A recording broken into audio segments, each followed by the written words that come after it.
Hi, I'm Shelley. And I'm Rich. Welcome to Air to Ground Farms Monday Night Live, where we like to talk farm. Well, what's happening on our farm, around the farm, and just talk about various farming things. And tonight we are going to talk about our dairy cows and how we even got into dairy cows, why we got into dairy cows, because I'll tell you, we weren't going to. But first, we're going to go through a bit of a farm update. Last week, we talked to you. Probably the biggest thing was that we were getting ready to do our last batch of meat chickens. We were going to process them this week and asked you guys if you were interested in seeing the process that we use on our farm. And we got at least one yes. So we recorded the process and threw together the video. And if you haven't had a chance to see it, we put it out this last Saturday. And give it a check, look at it. Did you guys see it? What did you think? Yeah.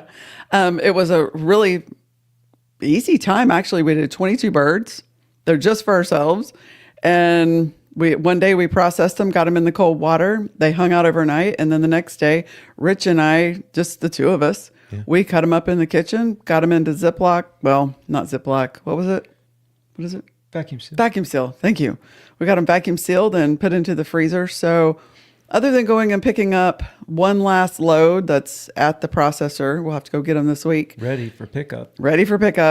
Outside of that, 2025 chicken season is over. Yeah, we can just go ahead and close the book on that one. Yeah, very, very excited. Yeah. We did about 1,500 birds this year. A little less than what we had planned on initially. Well, that's not true. Initially, we planned on about 800, and then we bumped that to 1,000. Yeah. And then our initial chicken planning wasn't working out for us, we ended up bumping it up to 2,000 and taking them to the processor. As our freezers started filling up, and we had already purchased 4 more freezers, and then as they were filling up, we decided, well, we should probably stop making chicken just based on our cold space. So we stopped at about 1,500. It's a good amount. We've got enough cold space for them. And I think we seem to always somehow finagle it to where we do. And we'll get them in the freezer and sell them throughout the rest of the year until if we grow them next year, then we'll, start all over. Yeah, for sure. Another thing that happened today, the last 3 pigs of a very large batch of our feeders finally went to the processor, the last 3. And those 3 hung out a little longer than I think we really thought they were. And we really miss, when they're by themselves and they're not with the breeder, and I think we've talked about this before, it gets really difficult to gauge the size of them because you see them every day and they just look like, big pigs. And we knew when they were going, so we just kept feeding them. Yeah, they were bigger than we anticipated. What did they weigh? Yeah, the biggest one was 390 pounds. The next one was 375 pounds. And the smallest one was 317 pounds. Yeah, so most of this last probably 10, they went in well over 300 pounds. Yeah, so these were from our first farrowing, and we kept all of them, and it ended up being 35 feeders that we had we also got some from Rick. Yeah, that's true. We did get a few from Rick. So we ended up with 35 feeders, and our plan was to do, 4-ish a month, and that's exactly what we did. Mm-hmm. It just ended up that these guys ended up being bigger. Yeah. And we would always take the biggest ones, but they keep growing even while they're waiting. Yeah. So they got big, but that's okay. They'll make nice chops. And one thing about the Berkshires, as they grow, they don't do like some of the other ones and just get fattier and fattier and fattier. They actually grow more muscle. Yeah. And instead of just having this big fat hog, you have a lot of intermuscular marbled meat that ends up being absolutely delicious. And our guys are in our forest, and this particular batch, they were on a hill, a fairly steep in a short distance hill, and they ran up and down that hill all the time. Yeah, they And did. I mean, they worked out always, every day. They were working out. Yeah. So they stayed, nice and trim. They were really pretty. Honestly, they were females and they were so pretty. A couple of them had just beautiful, perfect Berkshire markings. And I was really tempted to keep them and breed them. But we do have 5 sows and they do really well. So I figured, the last thing we need to have is more permanent animals at the moment. So we decided not to. And if we want to, we've got more females out there. We can keep some later. Yeah. And I think a big deal about this, and the reason we've mentioned the chickens and the pigs, is we now have 2 less stops on the rounds as we go through our farm rounds in the morning and evening.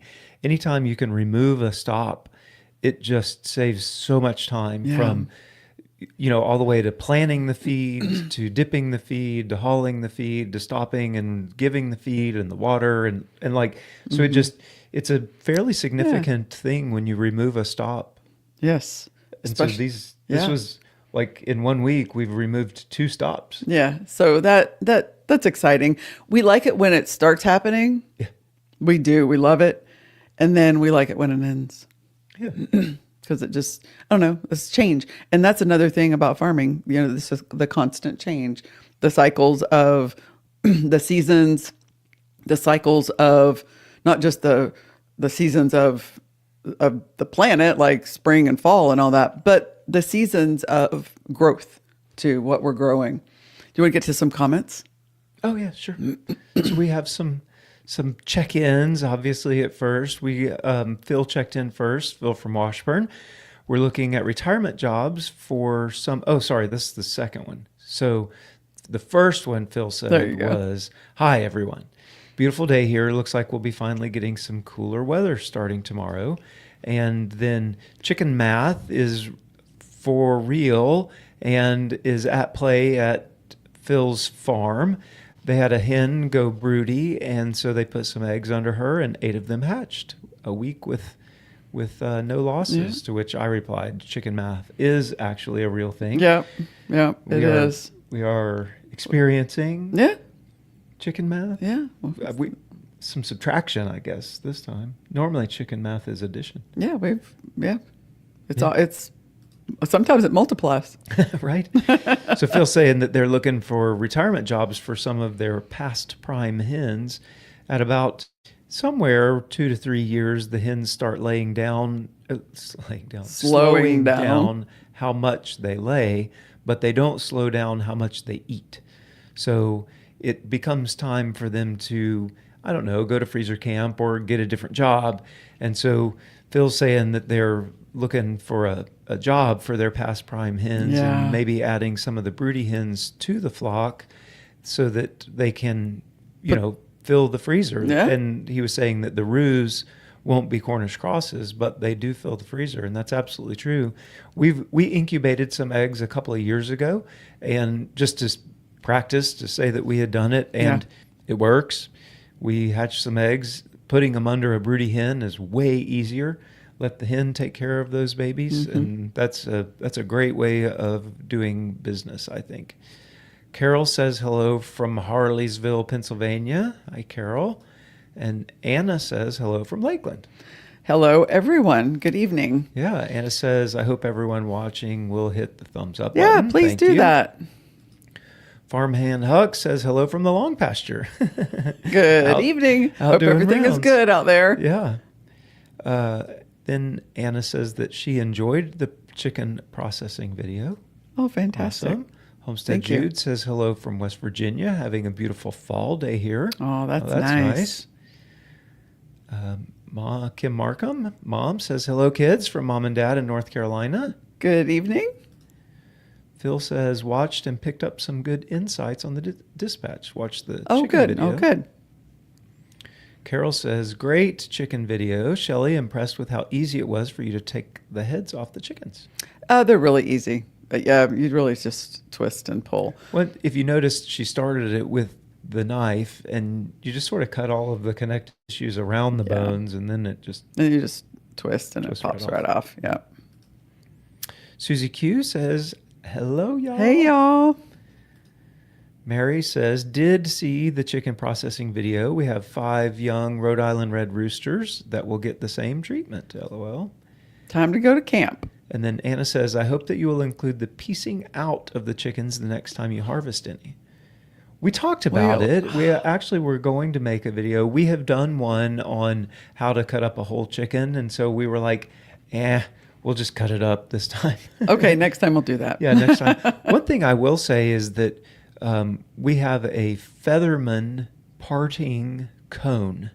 And it's a cone. It's sort of shaped like this. And you set the opening of the chicken down on that cone. It attaches to your table or working table, and then you basically just spin the chicken around with your knife. And so you stand in one place, spin that bird around, and whoosh, whoosh, whoosh, the parts are off, and it makes things... It does make things easier. Really You just don't have to well. flip it around as much, Yeah. and it doesn't get as it doesn't slip and slide all over the place. But we can show you how to do it both ways. Yeah, for 4 or 5 birds, it probably wouldn't Well, be worth actually, I the think in the video when we showed the cost. parting cone, I cut Yeah. one up in that one. Like you'd have to go back and check. It It was probably 8 months ago. Yeah, it was last chicken season we made one on that. Cool. And then Homestead, you'd said, appreciated the tip to cut the jugular and not the trachea. Good info. Awesome. Cool. I'm glad you guys liked that. So we have dairy cows. Yep. We do. But I will tell you guys, when we first ever started talking about farming or homesteading, we're in the thick of 2020 when we started 2020, COVID, 2021, when we started planning what we were doing. And of course, like everybody else, we watch YouTube and we we're watching people, and a lot of them did have dairy cows. Some of them did not. And every now and then I would mention to him, dairy cow. And he was just adamant. Absolutely no, we're not doing dairy cows. Because first of all, he worked near large dairies doing... So before the Air Force, I was in the Air Force for 25 years. Before that, I did waste treatment systems, like environmental engineering work. And I spent 3 years working in dairy poo. Yeah. And I did not like the Holsteins. I didn't want a gateway computer because it came in a Holstein-looking container. Like I was very adamant that I did not like the Holsteins. Like no. It was just a hard no. Ugh. We get it. Oh. So anyway, he said no. And because a dairy cow, when they're in milk, they have to be milked no matter what. And it's just the ultimate anchor to the farm. You can't leave. You can hire somebody to go and feed chickens and rabbits, gather eggs, and maybe even feed your pigs. But to milk a cow, to find someone and train someone who is willing to come and milk your cow, that's a totally different ball game. So it's pretty much you, and it's going to anchor you. So he was just adamant, no, we're not getting a dairy cow. And every now and then I would say something about a dairy cow. I wasn't like longing for a dairy cow. It wasn't anything like that.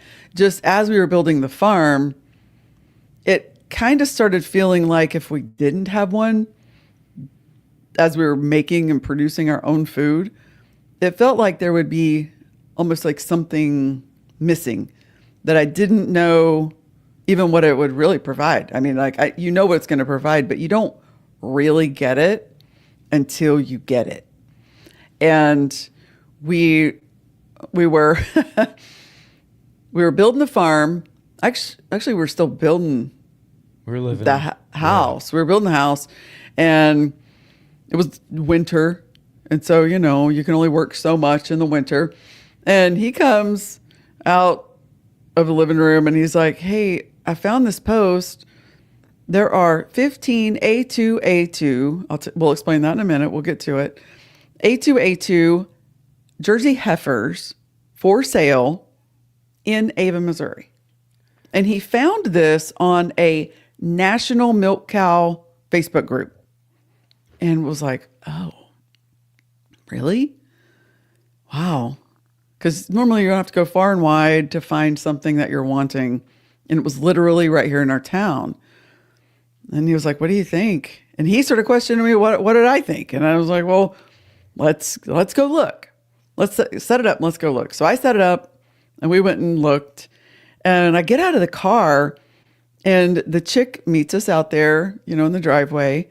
And we're talking and she looked kind of familiar. And she told me I looked familiar. She's like, do I know you? And I'm like, no, I don't think so. And we got to talking and she said something about having a bunch of goats at one time. And I'm like, wait a minute.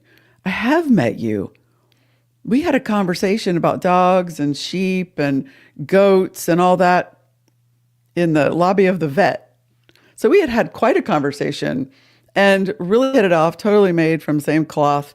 And so from a national Facebook group, he finds someone that we had already met with potential cows that we might want. So we went and we looked and we were like, well, we're really after, if we're going to buy one, we want the best you've got. We were looking, I was very interested in making cheese. Mm-hmm. And so we were looking at their beta casein scores, which are the proteins that bind together to form the cheese. And they do a genetic test on the cows, and then they score them based on their, cheese making protein potential. And so she just went and got her paper and showed us, here's what their scores are. And this one scored the best and this one scored the other best. And well, actually, we're just looking at one, the brown one. And we got talking. I'm like, okay, we'll buy her when she's ready to go. So we worked that out. Well, then she was talking about this black one, and Jerseys aren't typically black, but they can be. She was really dark brown, really. But she couldn't see out of her right eye.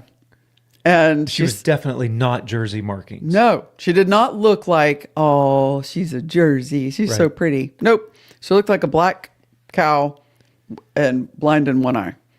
And she said, I'm really worried about being able to sell her because of her eye and her coloring. I'm like, yeah, I could get that. So me being the wheeler dealer that I am, I'm like, well, if we took both of them, what kind of deal could we? Because the milk going to come out of her just the same as the other one, And so we bought both of them. So we went from no dairy cows to having two bred heifers. Yeah, this was early winter of 22. Mm-hmm. So we had been on the farm for about 6 months at this point, 7 months. Yeah. And they were newly bred, staying on her farm until they could be preg checked by a vet.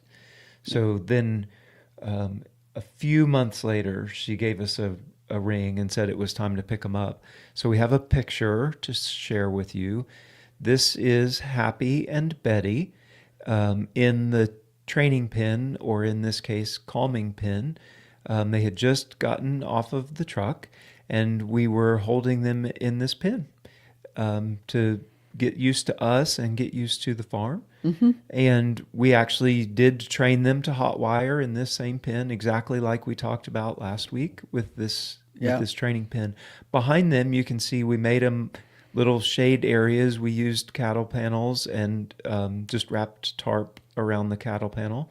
And we kept them in the training pen only for a couple of days, feeding them hay.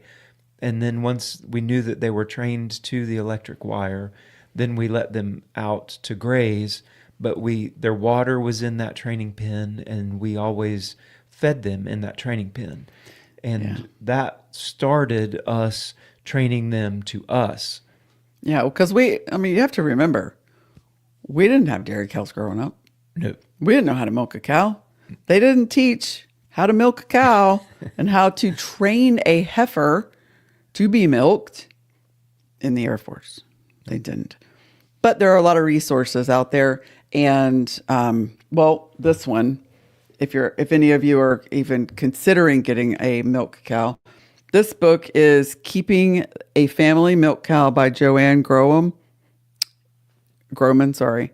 Highly recommended. It's like the Bible of having a milk cow book for resource. And I reference it all the time. We still do. We read it before we got the cows during that time when they were still at the other place waiting to be preg checked. Yeah. We read the book then, and then we still reference it, like, you know, when to dry them off and how many days are they, do you expect a Jersey to be pregnant before calving? I mean, like, there's a lot of information in there. What kind of food and rations and how it changes. And I mean, it's... Yeah. When to dry them off, how long to keep them dry, how to dry them off. Yeah.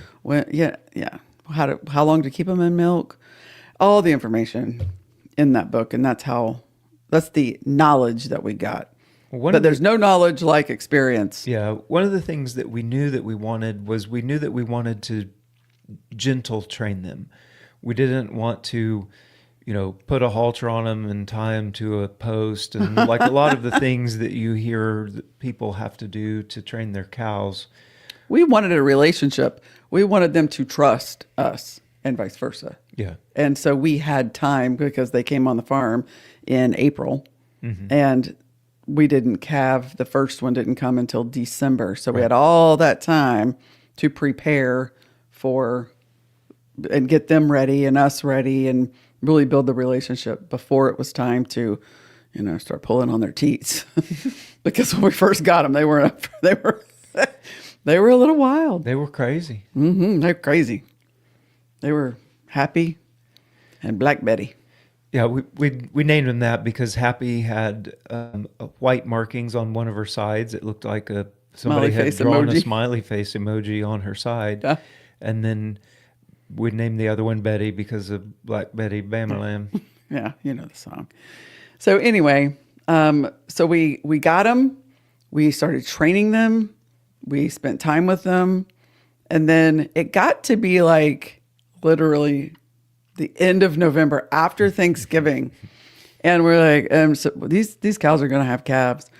We really need to get like a dairy barn with some stanchions because we're like the wait and hurry up people, you know, because farming is like kind of like on time inventory. It is on time action. And so it was really getting close to time. We're like, we got to figure out something.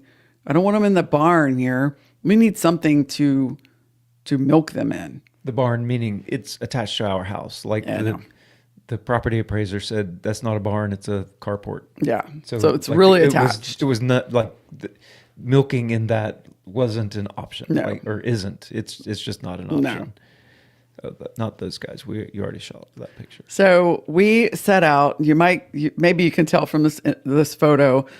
We have a supply of 2x6 and 4x4 pallets that he has gotten from his uncle who works over in Oklahoma, just free pallets, but they're 2x6s and 4x4s. And so we had the idea, we'll just stand these pallets up on their side and turn them into a barn structure. And in the background of this picture, you can see the RV that we were living in and the training pen. You can see all on the hill. The hoops up there on the hill. And you could tell by the earth, it's like winter. Yeah.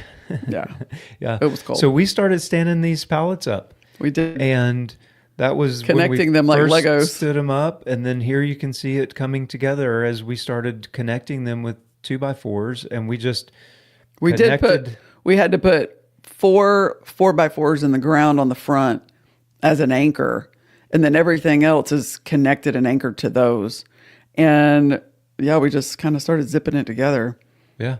We built this in like a day and a half. Yep. And then with the roof on and everything, this was before we put the doors on, but that is basically the finished product. We took some of the pallets and ripped them apart so that we just had 2x6s, the same length as the pallets that were standing up.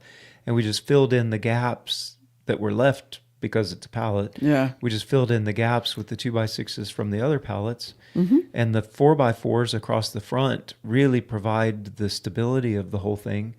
And as soon as we tied those pallets into the 4x4s, I mean, that was it. The building has stood through some significant windstorms and yeah, no, no it issues. has been surprisingly strong. Yeah, the vinyl on the roof has, the edges have blown up a couple of times, and we went back in and just tack it back down. Yeah. So on the right half of it is the milking area with 2 stanchions, and on the left is a stall that we put any calves in when we have calves, because that's the bonus of having dairy cows. Yeah. Yeah. So unfortunately, Happy and Betty aren't either one with us anymore. Both of them, they originally We don't have to go there yet. We can talk about at least learning to milk them and stuff.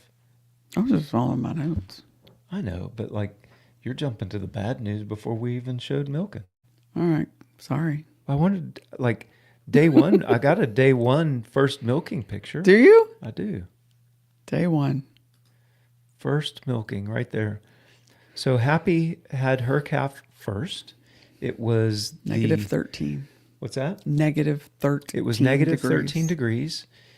It was frozen by the time we got to her. Yeah. We had checked on her that morning. Then we checked on her again that morning. Then we checked on her at lunchtime. And we went back out about, I don't know, it had been about an hour and a half maybe. We knew that she was getting close. Yeah. It had been about an hour and a half.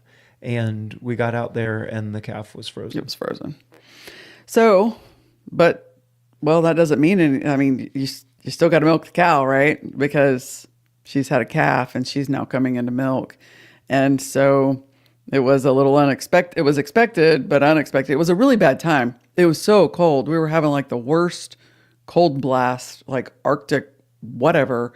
And he's out there hand milking a heifer. Yeah. They have small, short little teats. Heifer teats. And hand milking her for several days. Yeah. And never having milked a cow before. So it took some time. And we thought, we weren't sure if we would be hand milkers or machine milkers. After hand milking So that picture was taken on December 27th. On my phone, as I was looking through things, on January the 4th, I was looking at milking machines.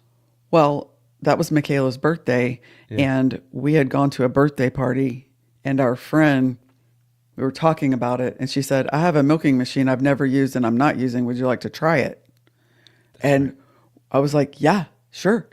Absolutely. Because this is taking forever. Because this is hard and it's taking forever. We don't know if we want a milking machine, but yeah, we'd love to borrow. Initially, I thought I didn't want a milking machine. I wanted to hand milk because I didn't want the mixing that happens with the machine sometimes. I wanted the purity of the cream line, and I was like, you got over that. I was not very against it, but I was pretty set on saying I'm just going to hand milk. Yeah, until I had done it a couple of times, and then it was like, oh no, we need a machine. Mm-hmm. And so we borrowed a machine, and we borrowed one time, and in 8 minutes that cow was empty, and we're like, we're machine people. We are for sure machine people. Yeah. So by January we had a new machine on property and have loved it, and it's been amazing, and I would never go back. And when the power goes out, we do hand milk normally when the power goes out, but we could take the generator around there and use the machine to milk. Yeah. So anyway, we're machine people. Yeah. This is us. It was really cold. The machine had gotten here, and we are on our way out to milk. Yes, it was probably nighttime. Yeah, because I got my headlamp on. Oh, okay. Yeah. So there you are, literally leaving the mudroom with the milking machine to take to the milk barn because, it's cold, and it was brand new. We were headed out. Yeah, we were. In all of our cute outfit. There's a cute outfit. Oh, yes. I love her reindeer winter hat. Yeah, this is Michaela. This was her first time milking. And she did great. And she can milk. Yep. With the best of them. Yeah. Okay. So Betty had her calf then in January, and at that point we were milking 2 cows. Yep, 2 cows twice a day, all winter and all the things. And there came a time for me. I milked Betty, he milked Happy. We would go and do it together, and it was a nice time for you and I together. Yeah. And being around the milk cows, there's something, the serotonin that you get from being around them, just like if you have any other animals, it really, it's a very special time because they're giving you something. Like you go out there, but they got to give it to you. They can hold it back. And when you go out there every single day, every single morning, and that cow shows up to get a few cookies, we call them, get a little feed, and you milk them, and they are, it's so precious. Like you cannot help but love like the whole situation. Yeah. And when you have looked a milk cow in the face that is going to give you food, like your life changes. It's life changing. Yeah. And we still have milk cows. Yeah. Yeah. So let's do some comments before we get to bad news. Okay. We don't have to tell all, we don't have to go like way into it. All right. Where are we? Okay. Homestead chicken. Oh, back to chicken real quick. Yes. Is $6 a pound a good price for pastured whole birds? I'm getting a few this week. Yes. Yes, it is. Yes, it is. Get it. Yep, I would. Anna says, I've seen PVC pipe for a chicken stand. Your parting cone that turns around sounds great. I think parting the chickens when you are in the midst of several dozen would be beneficial for homesteaders. Cool. Got it. Yep. Carol says, please explain the reasoning behind the resistance to raw milk and why it is so taboo to sell to the public. Wow. That's a big question. That's a good one, though. It is obviously a long story. When the farmers quit farming and moved to town in the Industrial Revolution, refrigeration was not around, and the cows followed the people to the big cities. They then put the cows in these big cities in buildings, and they called them swill dairies. And it was very unsanitary. The cows were sick, like they would hoist them to milk them, and people started getting very sick, and children were dying literally all the time because of all of the pathogens that were in the raw milk because of the conditions in these dairies. It was gross. You can look it up. You can see pictures. It was disgusting. But they didn't have refrigeration, right? So they had to bring the cows close. They couldn't, put it in a refrigerated truck and carry it anywhere. So Louis Pasteur had recently invented or discovered pasteurization, which was originally used for alcohol, but they then tried it on dairy and found that when they pasteurized the milk, it killed all of these harmful pathogens that were in the milk, and children stopped dying. That was a good thing. And that was early 1900s. Mm-hmm. And from that point forward, pasteurized milk became the standard. It didn't become the law until the 1980s. So, about 80 years later before it actually became law. But from the federal government's perspective, as far as like FDA, CDC goes, currently on the books, there's a lot that's going on in the government right now, but currently on the books, raw milk is dangerous, and it contains pathogens and all of the things, just like it did when it was coming from the swill dairies of the early 1900s. What has changed now is sanitization, refrigeration, and for us, being on a small scale, our cows aren't standing in a building where they're pooping on each other and disease is just fostering and growing. Our cows are out on the pasture all the time. So the way we do things is, from the cow health perspective, is back to the old days before they were all gathered together. and we have refrigeration, and we have sanitization. So that's really the reasoning behind the resistance to raw milk, is because of what was happening in the past. The large dairies, I spent, like I said, 3 years working in and around large dairies, like 1,200 cow dairies, and I don't want to drink raw milk from there. I think that there is still a case for pasteurization when they're coming from these commercial dairies. The conditions are not, necessarily sanitary. I understand they wash the teats, but like the cows aren't necessarily always healthy. The conditions are not sanitary, and all of the milk is just mixed in together. So 1,200 cows worth of milk is in one tank, and I think that there is still a place for pasteurization. I also think that we should, as humans, should have the freedom to choose what food we put into our face. And I don't think that the government should control that. So the taboo behind selling raw milk, to me, could be overcome if the government would get out of it. For sure. Yeah.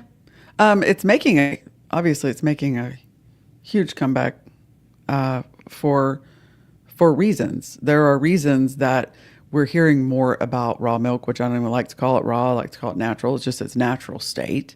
It's not cooked. Like raw gives you gives you the implication. It makes you think that it's supposed to be cooked. Right, like raw hamburger, meat, right? Raw you say meat. Raw meat. It's not the same thing. No. It's the wrong word. It's just in its natural state. It comes in from the cow, it goes into a bottle and straight into a cold refrigerator. That's it. And if it's done like that, it's just natural milk. I forget where I was going with that. It's making a comeback. Oh, it is. Yeah, it's making a comeback. That's why you're hearing so much about it. And if you can get it from a farmer that maybe even go out there and see how they do their stuff, it's perfectly, wonderfully safe. And not only is it safe, it's arguably one of the best foods on the planet, considering all of the natural bacteria that feeds our microbiome, all of the enzymes that you get, and all of the vitamins stay intact. Whenever they pasteurize and they heat that milk up to a really high heat, it doesn't kill just the bad bacteria. It kills everything. That's why they have to go back once they've pasteurized it and fortify it. They have to add added vitamin D. Well, they had to add it because whenever they added the heat to the pasteurized milk, it lost its vitamin D. So they have to add it back. Well, unfortunately, the vitamin D that they add back is not as bioavailable for us. Also because they've taken the fat out. So there's a lot of things going on there, right? Yeah. But it's wonderful. And it is making a comeback. And I do believe that some people are coming to their senses about this, and perhaps more food choice freedom is on the horizon. Yeah. We hope. Yeah. So Homestead Jude says, I'm longing for a dairy cow. Glad to know I'm not the only one that has that feeling. Yeah. No, you're not. You're not. And we highly recommend it. We think we've talked about it a lot. Like, if things start going bad and we have to start getting rid of animals on the farm for whatever reason, we've said that the laying hens and the dairy cows are definitely the last to go. They give every day. Every single day. And you can do so many things with it. And we'll talk about that in just a minute. Yeah. Susie Q says, amazing that Miss Linda could come to your house and make cheese. It's almost a lost art to the home farm living. Yeah. That is true. Yeah, we started making cheese almost immediately and love it. Mm-hmm. Very, very good. Mm-hmm. Versatile. Tons of protein. Yeah. Like it's good stuff. Angels Homestead says, sorry I'm late. Plumber was slow today. Oh, dadgum plumbers. And then Anna is telling a bit of a story about her maternal grandmother, her maternal grandmother's early death when my mom was 7 resulted in my mother being fostered to family friends. When she was in high school in rural Missouri, she milked 14 cows by hand each morning before walking 4 miles to school. Wow. We don't even know, do we? No. She probably would have liked to have had a machine then too. Yeah, she would have definitely loved to have the Wow. machine. It certainly The work, makes a difference. the work. Jeannie says, this reminds me of the times when we used to go to my aunt's farm to get fresh milk when I was a kid. I guess we were drinking raw milk back then, didn't think twice about it. Yeah, Yeah. absolutely. Yeah. As it used to be what everybody did. Yeah. But anyway. Susie Q says, You know what they called it back then? Milk. Milk. That was it. Didn't There have to wasn't be qualified, no, did it? no differentiation. Susie Q says, I just put up 80 pounds of chicken for $1.45 a pound. Got them at my Wow. local Amish grocery store. Oh, you're Amish people. Amish people They are so hooking cool. you up. Golly. Yeah. And then there are different types of dairy operations that do pasteurization differently. The old style of doing it, I'm told it's best, and our local dairy does it that way. But they're a small local dairy. There are different types. You can go high heat for a short time, low heat for a long time. All of it kills all of the bacteria, though. So, I mean, I think that it affects the vitamins and minerals in it less if you do the lower heat, but the bacteria is still, by definition, gone. Mm-hmm. Anna says, my mother's health is declining now, but she was 100 last November Wow. the 19th. Wow. Probably because of those dairy cows. Golly. Well, good for her. That's amazing. Yeah. Man, to live to that age. The stories too that they have. Yeah. So many changes over the century, Mm-hmm. especially this last century. Like, wow. So we milk 2 cows now. We milk Stella and Artie. Mm-hmm. Stella was Betty's calf. When she calved, it wasn't super cold. She had her calf. Everything was great. And she had Stella. And Stella now has had a calf and has been weaned. Yeah. And off he's out there eating. Homestead Jude's question leads into where we're going with the discussion. She says, do you find it annoying to clean the milk machine for just 2 cows? And what happened to Happy and Betty? So no, the milk machine we have is called a Melasti. You could put it back up on the screen there with us in our winter gear. Okay. I'll hide that. Yeah, I'll put show that. this. Okay, so that is a portable milking machine, and the brand is Melasti. And one of the reasons that we got that machine is because it is a clean in place machine. Now, I'll give you a hint. Saturday's video, you're going to want to watch it because you can kind of see how that works coming up this Saturday. Oh, yeah. This Saturday's video we recorded today, and we take you through the whole milking process to include cleaning the machine. And so it's a clean in place. Once a week, we take the claw and the hose and all of everything apart and bring it in and really scrub everything down. But for 6 days out of the week, you do a hot water with soap and bleach or whatever sanitization you're using. There's a lot out there on the market. So you use that with hot water, and then you rinse with hot water, and you just runs through it, suck it up and suck that up, and it cleans right in place. And we don't have to haul hoses. I was worried about that. And when we found this machine, it was a big fit for us. The machine we borrowed was not. Oh. You had to take it all apart and bring it inside twice a day. So we got to experience that.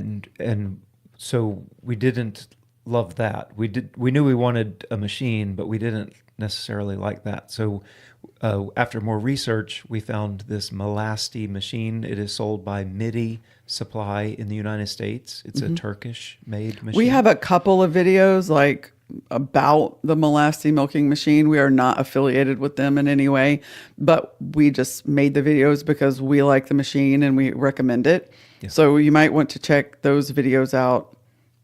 You can find them on in the videos. Yeah. So what happened to Happy and Betty? We can go short story. Short right? story. So Betty started getting sick. The doc came out, tested her. She was then got real sick, like losing condition very bad, like skin and bones, really didn't want to eat. And she tested positive for a disease called Johne's. 90, last time I checked, it was, I think 95% of the dairies in the United States have Johne's in their herd. About 30% of beef herds have Johne's in their herd. It is a disease in their gut, and the bacteria starts rapidly reproducing about the time the cows hit 2 years old. And at that point, the bacteria just takes all of the nutrition from the cows. And it is not curable. They have talked about a treatment. It's about a $60,000 12-month treatment that is partially successful. Yeah. So it's basically, you have to call them. That's just the end of it. Them. You have to call them.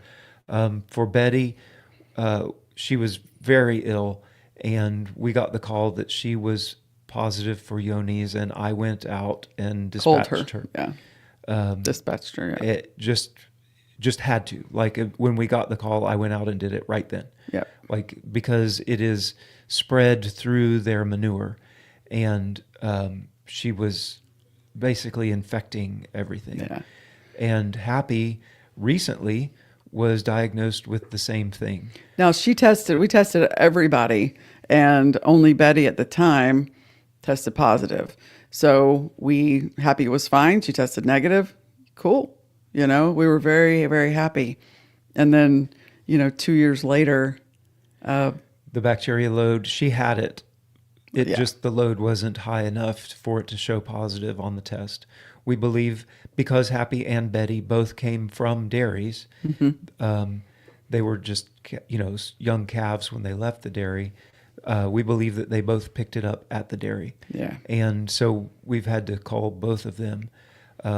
Stella is Betty's calf, one of the cows that we milk, and she has tested negative multiple times now for the disease. And we bought Artie as a replacement for Betty when we had to put Betty down. That's right.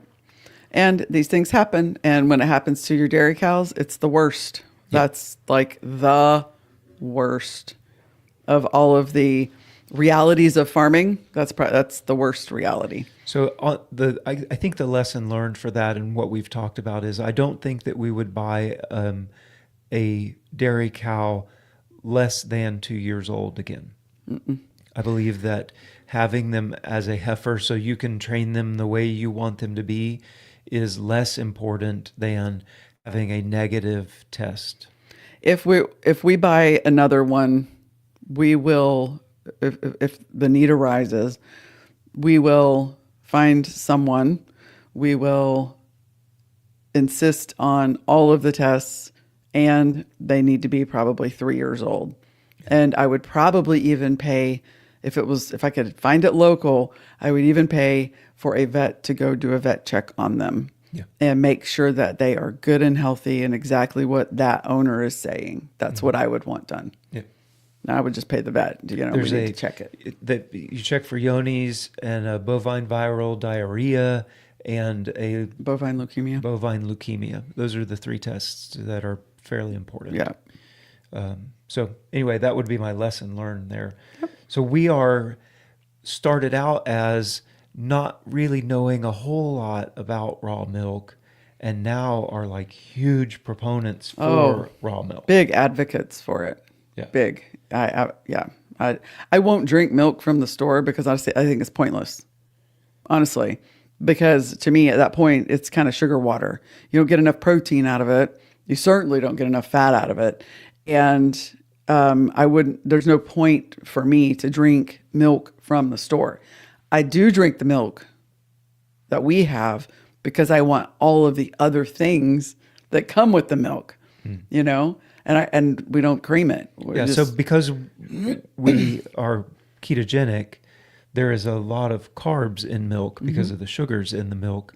And so we had not drank milk for years. But this is one that we will accept the carbs in the milk because of the rest of all of the good things that are happening there. Some of the good things. Raw milk if you leave it out, the good bacteria that is alive in the raw milk multiplies. And when that good bacteria multiplies, the byproduct is an acid. It's acidic acid. And that is the thing that like makes your bitter candy taste, that tart bitter taste is acidic acid. And that acid kills the bad bacteria. So you hear people talk about, I left raw milk out and it just sort of curdled, but then it still tasted good, right? Well, that's called clabber. So your raw milk left out on the counter, put a cheesecloth over it or something, and you leave it sit there and it will turn to clabber. It just changes. It's not like your baby bottle that was left in the van that you find 2 weeks later, It is different than that. The good bacteria really just grows, and that's why yogurt is tangy or tart, is because you put it in an environment where that good bacteria can reproduce, and it gives you that tart taste on the side of your mouth. If you leave it sitting longer, it turns into quark. Yep. So quark is a maybe a little bit firmer than yogurt, but not quite cream cheese texture yet. You can then strain that quark, and it becomes quark cheese. Like there's so many different things that you can do. And you haven't heated it yet. No, you can cream it, and then you have cream. You can shake it, and that cream becomes butter. You can leave the butter sitting out for a day or two, leave the cream sitting out for a day or two, and then shake it, and then you have cultured butter, which is what we're used to buying in the store. If you don't do that, it's called sweet butter, sweet cream butter. You can leave the cream sit out for longer, and it turns into sour cream. Like there's so much about it, and it takes on a different form. It doesn't go bad. It just changes into something else. Yep. Into curds and whey. As the good bacteria do their thing.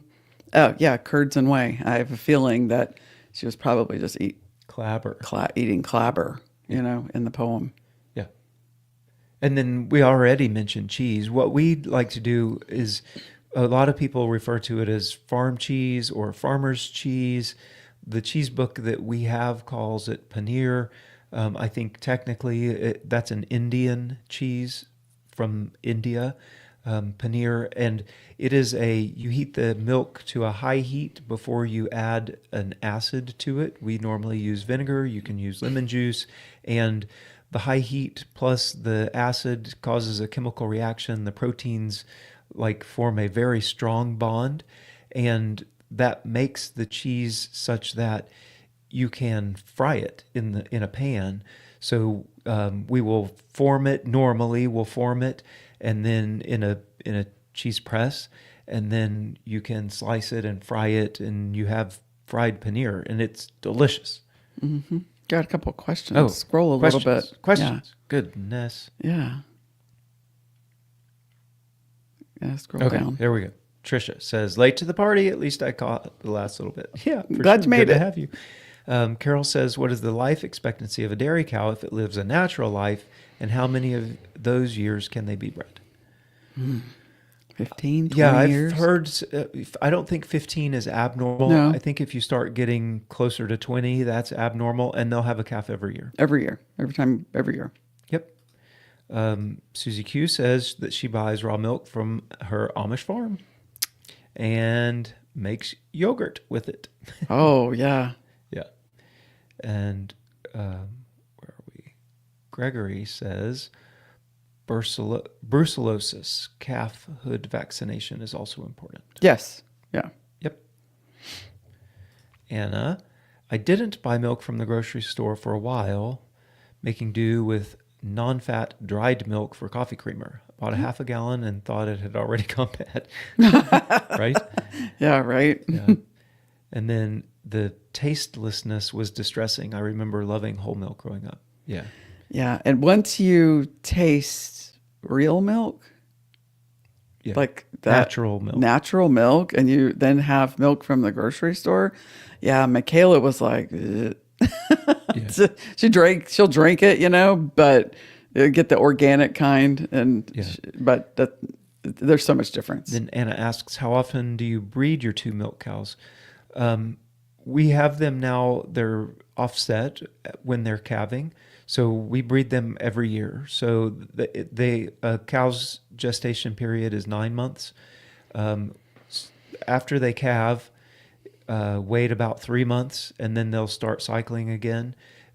Breed them at about 3 months, and then they're pregnant for 9 months, and then they have their calf. So really, you get them on a cycle where it's, I mean, not always exact, but you can basically plan a calf once a year, and then of that time, they will be dry for about 6 weeks right before they calve. Now, a lot of homesteads don't have a bull. We do, because we have a beef herd. So historically, when it's time for them to be bred, we'll bring our beef herd up to the dairy cows. And if we time it right, which we've been pretty darn lucky in paying attention to when they're coming into the heat, put him in there. He gets the job done in about 24, 36 hours, and then they can just keep on moving.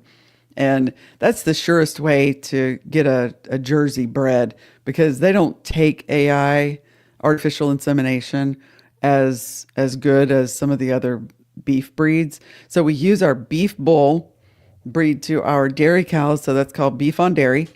And out of that, we get a dairy beef cross, and that there's enough beef in the genetics that we can grow that calf out to be beef.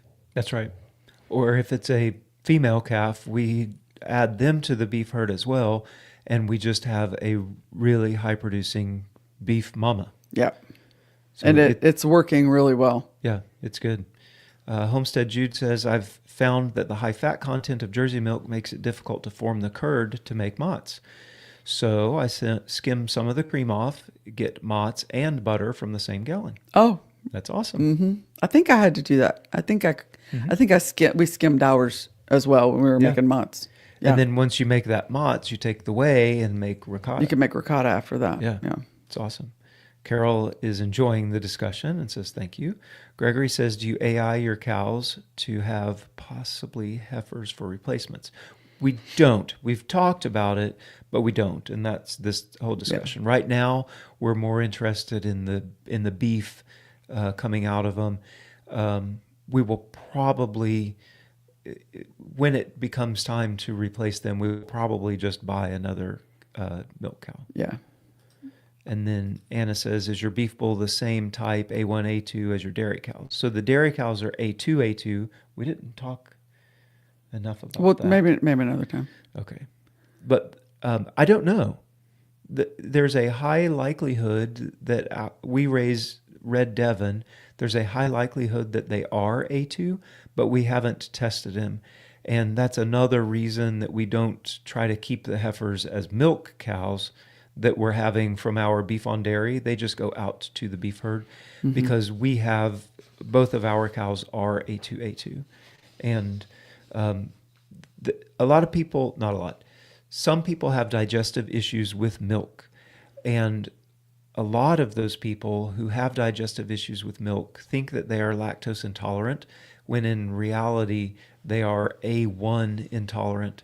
And most commercial milk is a mixture of A1 and A2. And it's the way that, it's just the name of the protein. And so a lot of people we have found are able to tolerate our milk, the A2 milk. Some people are able to tolerate raw milk or natural milk better. And some people, the fact that it is A2 is better. And humans produce A2. So that's, there's a lot goats there. Well, the short of it is A2 A1 produces a beta casein morphine it's a morphine-like substance or enzyme that is slows down your digestive system like morphine does. If you ever go on any kind of painkiller that really slows down your digestion, well, A1 protein does that as well. It's called BCM7. A2 does not produce that. So there's the real chemical compound difference. So the people that are sensitive to the A1 protein, they get the stomach discomfort that comes from, lactose intolerance, I would say in quotes. Right. Because as the digestive system slows down, you get the bloating and gas and stomach pains and all of the things that would make one think that they're lactose intolerant. So another thing that is a really cool thing about having a dairy cows, we actually get all of the manure that they dispel in the yard and in the stall, and anytime that they have to go, we hope they don't when they're being milked, and we can take all of that and we use that for the garden. It all gets composted and hauled around and added to fuel the soil biology in the garden. So that's another benefit as far as like regenerative agriculture is concerned. That small herd out there, they're rotated, they're peeing and pooping on all of that dirt out and soil out there, and we use what comes out that end as well. Yeah. So that was a long way of saying we like our dairy cows. We like our dairy cows. We don't milk that much anymore. Rebecca and Huck, they primarily do all of the milk stuff, any milk sales that go off of the farm, the taking care of making sure the jars are all sanitized and handling that aspect of the farm falls to them at this point. They both had to be somewhere else. Huck was taking pigs this morning. They both had to be somewhere else today. So we had the opportunity to milk this morning. And so that's why we filmed it, because we were out there with them.